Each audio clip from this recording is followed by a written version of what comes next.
नमस्कार दोस्तों, आप देख रहे हैं लोकहित न्यूज़ चैनल और आज हम आपको बताने जा रहे हैं मीरा भाईंदर शहर से जुड़ी एक और ख़ास खबर। मीरा भाईंदर महानगर पालिका द्वारा चलाई जा रही बीएसयूपी योजना, इस योजना के अंतर्गत गरीबों को घर दिए जाने थे, लेकिन इस योजना में अब करोड़ों का भ्रष्टाचार हुआ है, ऐसे आरोप लगाए जा रहे हैं। और इस योजना के बारे में कई लोगों ने शिकायतें की हैं।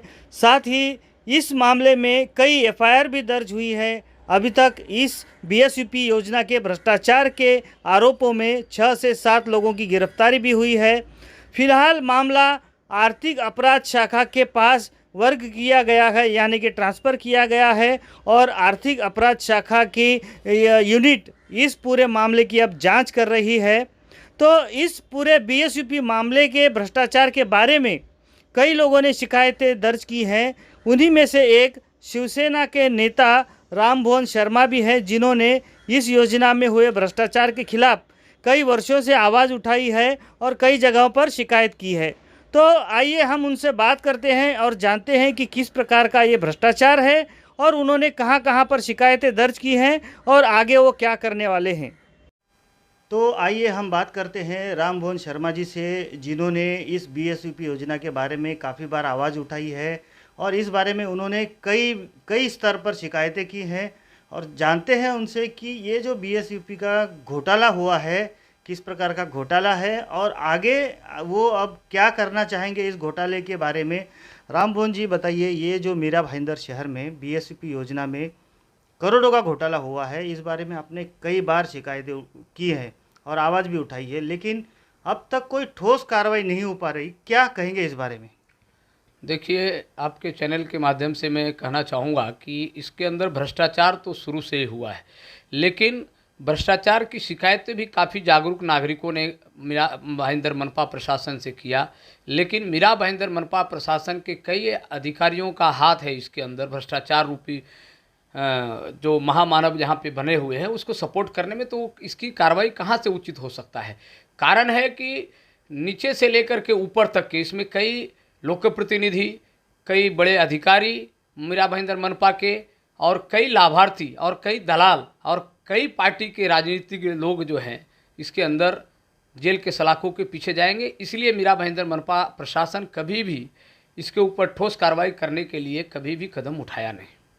लेकिन क्या कहा जाए कि ये जो योजना थी, एक गरीबों के लिए योजना थी, जिनमें गरीब जो बेघर हैं उन्हें घर दिया जाना चाहिए था। लेकिन आज देखा गया इस योजना में जो लोक प्रतिनिधि है, नगर सेवक हैं, राजनेता हैं और कई बड़े पैसे वाले जो अमीर लोग हैं, ऐसे लोगों के 8-8 10-10 घर हैं और ये पूरे मार्केट में भी घर बेचे जा रहे हैं, ऐसा भी सामने आया है। और एक रैकेट सामने आया है कि जो बोगस डॉक्यूमेंट और राशन कार्ड बना के ये घर बेचे गए हैं। तो ये क्या, ये सब प्रशासन की मिलीभगत से हो रहा है, ऐसा नहीं लगता आपको?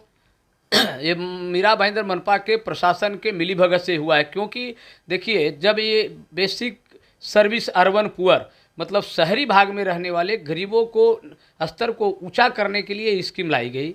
इस स्कीम के अंदर जो मीरा भाईंदर मनपा ने पुनीत आर्किटेक्ट और टेक्नो कंसल्टेंट को नियुक्त किया, पुनीत आर्किटेक्ट को एडवांस में 50 से 55 करोड़ के लगभग दिया जाता है निधि और उसके माध्यम से सर्वे कराने का ठेका दिया जाता है और वो अनजान लड़कियों को रख कर करके और जैसे कि लड़कों को रख करके सर्वे करता है और झूठे जहाँ पे घर नहीं है वहाँ पे घर का फोटो निकाल करके लोगों को फॉर्म भरता है और उनको पात्र लाभार्थी करके मीरा भाईंदर मनपा घोषित करता है। तो ये शुरू से ही भ्रष्टाचार रहा है।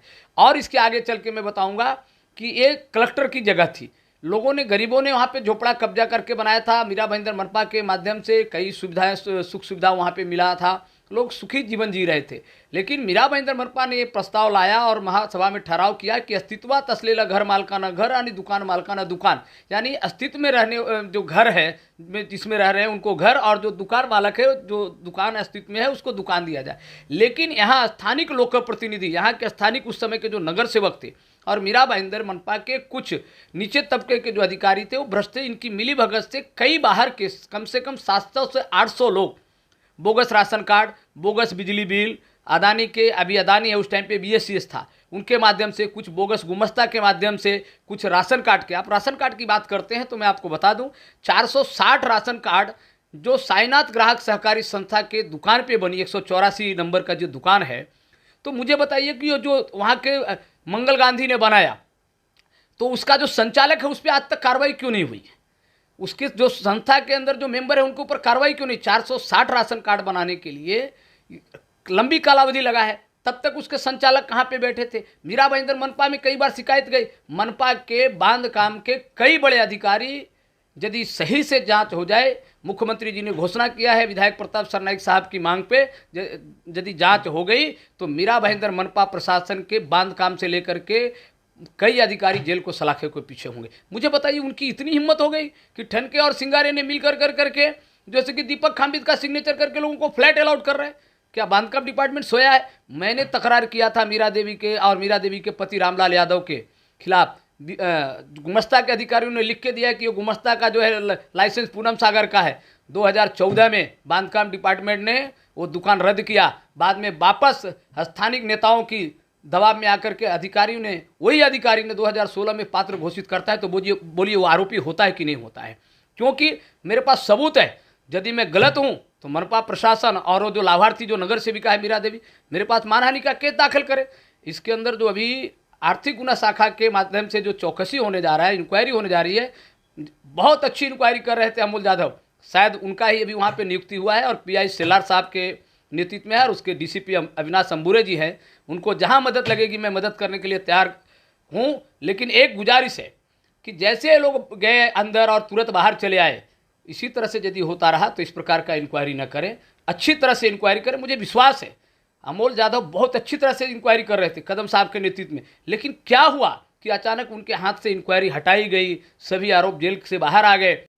रामभुवन जी, जब ये बीएसपी योजना शुरू हुई थी उस वक्त मीरा भाईंदर महानगर पालिका में कांग्रेस की सत्ता थी और कांग्रेस के कई राजनेताओं ने इस घोटाले में शामिल है। उसके बाद भाजपा की सरकार आई, भाजपा के भी कई सारे नेताओं के इसमें घोटाले में आरोप है और इस तरह के से शिवसेना के भी कुछ यहाँ के स्थानीय नेताओं के उसमें हाथ होने की बात आ रही है।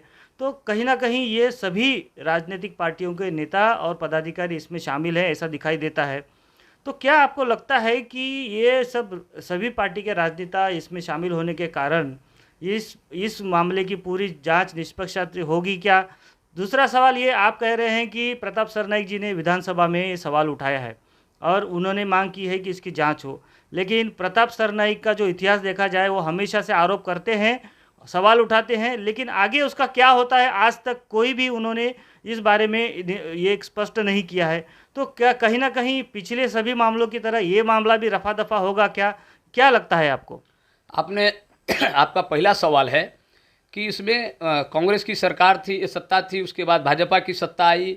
मैं आपको यही तो कह रहा हूँ कि एक मेरा सवाल जो है, उस सवाल का उत्तर, आपके सवालों से मेरा उत्तर भी हो जाएगा और मेरे उत्तर से आपके सवाल का हल भी हो जाएगा।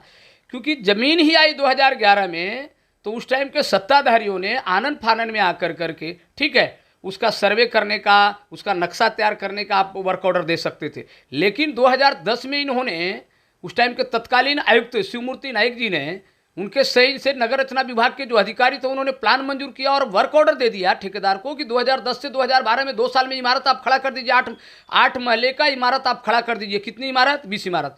269 करोड़ की जो था ये योजना थी। आज उस योजना कितने हजारों में चला गया। जब मैं इसके अंदर सबसे बड़ा भ्रष्टाचार और है कि ठेकेदारों ने पैसे के अभाव में काम रोकने का किया। कई बार ठेकेदार काम को ज़्यादा डिले किया, ज़्यादा समय लगा और उसका रेट बढ़ते गया। उस आधार से ठेकेदारों ने और काम बंद कर दिया और उसके यहाँ के सत्ताधारियों ने, महापौर से लेकर के जितने लोगों ने, वो ठेकेदारे को बात को सुना और उसको रेट बढ़ा के दिए। मतलब काम रोकने का और उसका डीएसआर का रेट बढ़ेगा, उस हिसाब से ठेकेदारों के मनमानी से प्रस्ताव महासभा में मंजूर करने का, स्थायी समिति में मंजूर करने का, इस प्रकार का जो आंख मिचौली वाला जो खेल किया है, तो मीरा भाईंदर मनपा प्रशासन इसमें सबसे बड़ा घोटालेबाज है। और 2 का 3 का तो मैंने आपको नाम लिया है कि मीरा देवी यादव और ठनके और सिंगारे। आपको एक चैनल के माध्यम से बताता हूँ कि जब ये स्कीम आई थी, यहाँ के स्थानिक नगर सेविका 75 और 76 था। 76 की मीरा देवी थी और 75 की ज्योत्सना हसनाले थी। उनके साथ में मैं राष्ट्रवादी के माध्यम से मैं काम करता था। तो हमने इसको, योजना को विरोध इसलिए किया था, पूरा विरोध नहीं किया था, क्योंकि सूचक ज्योत्सना हसनाले, अनुमोदक तत्कालीन कैलाशवासी नगराध्यक्ष प्रफुल्ल पाटिल थे।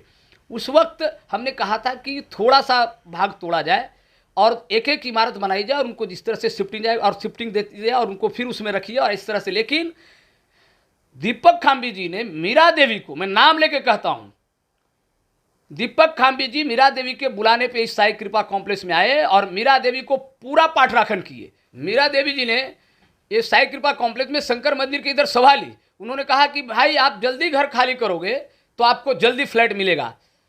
तो अब विचार करता है कि मनपा, और उस टाइम पे दीपक खाम्बी तो वहाँ पे खुद मौजूद थे। मुझे बताइए कि मनपा प्रशासन का इतना बड़ा अधिकारी, एक लोक प्रतिनिधि यदि विश्वास दिलाता है तो उस विश्वास के ऊपर लोगों ने घर खाली कर दिया। लेकिन उसके बाद जो इस मीरा भाईंदर की महानगर पालिका और यहाँ के स्थानिक नगर सेवकों ने जो गरीब जनता के साथ में खेल खेला है, उसी का नतीजा है कि आज लोग 473 लोग फ्लैट के अंदर है और बाकी लोग घर से बाहर वो शिफ्टिंग में। उनकी बद से बदतर स्थिति है।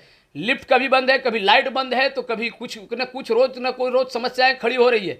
और ठनके और सिंगारे, इनके दो चंगू मंगू, ये दोनों, मैं आज वापस कह रहा हूँ कि बांधकाम डिपार्टमेंट ये दोनों चंगू मंगू को क्यों रखे हुए हैं, ठनके और सिंगार। कई बार मैंने तत्कालीन आयुक्त जो भी आए उनसे मैं तकरार किया, ढोले साहब से भी तकरार किया, दीपक खाम्बी साहब से तकरार किया, लेकिन आज तक उसको हटा नहीं रहे। सिंगारे और ठनके के बारे में आपको बताता हूँ, इनको राजीव आवास योजना के तहत इनको ठेके पे यहाँ पे लाया गया था। तो राजीव आवास योजना इस शहर में शुरू ही नहीं हुआ, सिर्फ खाली सर्वे होकर के कुछ जगहों पे झोपड़पट्टी में सर्वे हुई और बंद हो गए। तो इनको वापस उनके पवेलियन भेज देना चाहिए था, लेकिन इनको पोष के रखे। और मुझे आशा है, नहीं, मुझे पूरी तरह से इंक्वायरी हो गई तो मैं बताऊंगा कि इसके ठनके और सिंगारे बताएगा कि हम जो मलाई लेते थे हम किसको किसको बांटते थे और कितने फ्लैट हमने दिया है और किसके किसके रिश्तेदारों को दिया है। ये सब एक दिन सच्चाई सामने बाहर आ जाएगा। इसीलिए तो आज देखिए ना, दीपक खाम्बी जी 11 तारीख को लेटर देते हैं कि मेरे जो बोगस हस्ताक्षर के ऊपर आप FIR दाखिल करो। आज तक FIR क्यों नहीं दाखिल हुआ है? तो मेरा कहना है। अच्छा, दूसरा सवाल आपने किया प्रताप सरनाईक जी पर। मुझे आप बताइए कौन सा विषय ऐसा रहा है जो प्रताप सरनाईक जी ने उठाया है आवाज़ और बाद में बंद किया है और उसके ऊपर ध्यान नहीं दिया।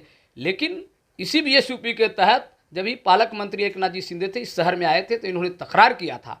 उसमें टाइम पे उसी वक्त का यही ठनके और सिंगारे के रिपोर्ट पे दीपक खाम्बी जी ने आयुक्त के सही से दिया था लेटर कि वहाँ पे जो आपने जो आरोप लगाया है वो जब भी फ्लैट धारक के ऊपर, बोगस के लाभार्थी के ऊपर, वो सब सही है। तो उस टाइम पे तत्कालीन महापौर ने कही कि आमदार प्रताप सरनाईक जी झूठ बोल रहे हैं। उनका स्टेटमेंट था, कुछ पत्रकारों को उन्होंने दी थी।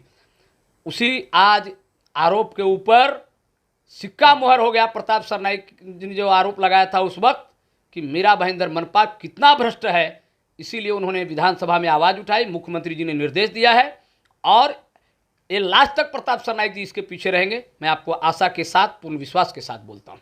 नहीं, आपकी जानकारी के लिए बता दूं, शायद आप भी उस पत्रकार परिषद में थे। प्रताप सरनाईक ने खुद ये माना था कि उन्होंने 9 बार इस BSUP की शिकायत की है, लेकिन आज तक उसकी सुनवाई नहीं हुई। ये एक MLA बोल रहे हैं कि उनके शिकायत की सुनवाई नहीं हो रही है, जबकि सत्ता उनकी है, मुख्यमंत्री उनके हैं, पालक मंत्री उनके हैं, गृह मंत्री उनके हैं। दूसरी बात, अभी जब विधानसभा में उन्हें ये प्रश्न उठाया है तो क्या ये माना जाएगा कि वाकई में इसकी निष्पक्ष जांच होगी और प्रताप सरनाईक जी के शिकायत पर कोई कार्रवाई होगी, क्योंकि इसमें सभी पार्टी के राजनेता और लोक प्रतिनिधि शामिल है।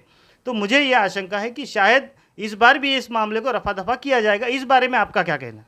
देखिए, जब विषय विधानसभा में आता है और मुख्यमंत्री निर्देश देते हैं, उसके बाद भी यदि रफा दफा हो सकता है तो भाई हम तो एक छोटा सा पदाधिकारी हैं, छोटा सा समाज सेवक हैं, लेकिन मुझे नहीं लगता है कि ये रफा दफा होगा। अभी मीरा भाईंदर मनपा प्रशासन पुलिस को कितना सहयोग करती है उसके ऊपर भी बहुत सारी चीज़ें डिपेंड होता है। तो मुझे नहीं लगता है कि जिसके हाथ में इंक्वायरी है, अमोल यादव हैं, सेलार साहब हैं, अंबुरे साहब हैं, उनके ऊपर पुलिस आयुक्त मधुकर पांडे साहब हैं, तो मुझे लगता है, और प्रताप सरनाईक जी उस पर बराबर निगरानी रखे हुए हैं, मुझे लगता है कि ये इस बार इसका सोक्ष मुक्त होकर के रहेगा और सही दिशा में इंक्वायरी होकर रहेगी। तो देखा आपने, इस प्रकार से मीरा भाईंदर महानगर पालिका द्वारा चलाई जा रही BSUP योजना में कितने बड़े पैमाने पर भ्रष्टाचार हुआ है और इस भ्रष्टाचार में सभी राजनीतिक दल के नेता शामिल हैं, साथ ही महानगर पालिका के कई बड़े अधिकारी भी शामिल हैं और राम मोहन शर्मा ने काफ़ी गंभीर आरोप लगाए हैं इन सभी के ऊपर। अब देखना होगा कि क्या इस पूरे मामले की निष्पक्ष जांच होती है और आरोपियों को जेल के सलाखों के पीछे भेजा जाता है, ये तो देखने वाली बात होगी। इस बारे में आगे जो भी अपडेट्स होंगी हम आपको समय समय पर बताते रहेंगे। आप बने रहिए हमारे साथ, देखते रहिए लोकहित न्यूज़ चैनल और हमारे चैनल को सब्सक्राइब करना भी ना भूलें। धन्यवाद।